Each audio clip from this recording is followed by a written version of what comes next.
Idemo.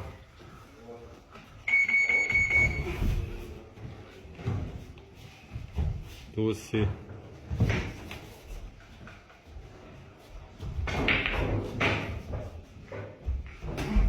Tako je, tako je. Uz njega.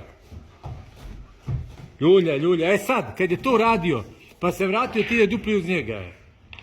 Navukao si ga, igramo se mačke i miša.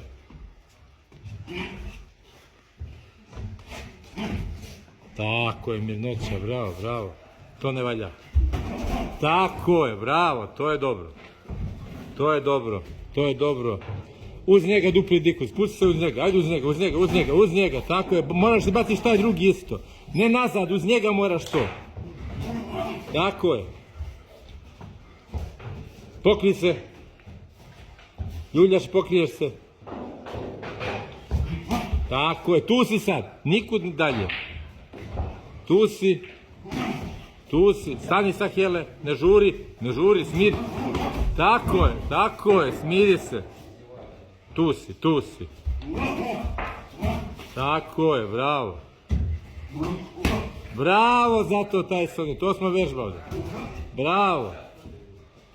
S nogom moraš da uđeš, što ga radiš, tako je. Pokrij se sad se pokrij uz njega si. Samo smirenost, ne valja to, ne idi mi nazad tako.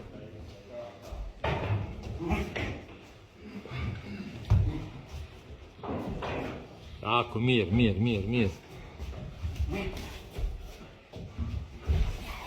Gore ruke, Hele.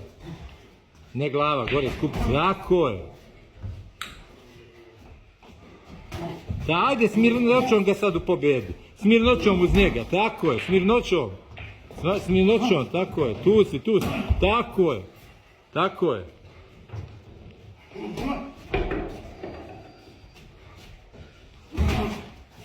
Tako je.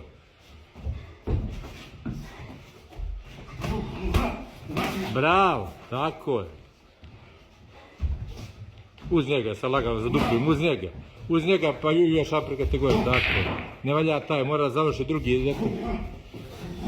Bravo, s mirnoćom, bravo. Bravo. Tako, taj dupliju hoću. Vidiš da može. Sa mrtav lada uz njega priđe s dupliju. Skroz priđe s dupliju, tako je. A ne spušti ruku. Ajde, ajde, sade, pa kad ispuca ti onda. Tako je, vidiš to. Sad ga pritiskaš sa hladnoćom. Aleksa, ti si naš, ali ja moram, on je moj đak. Ajde. Ne valja to.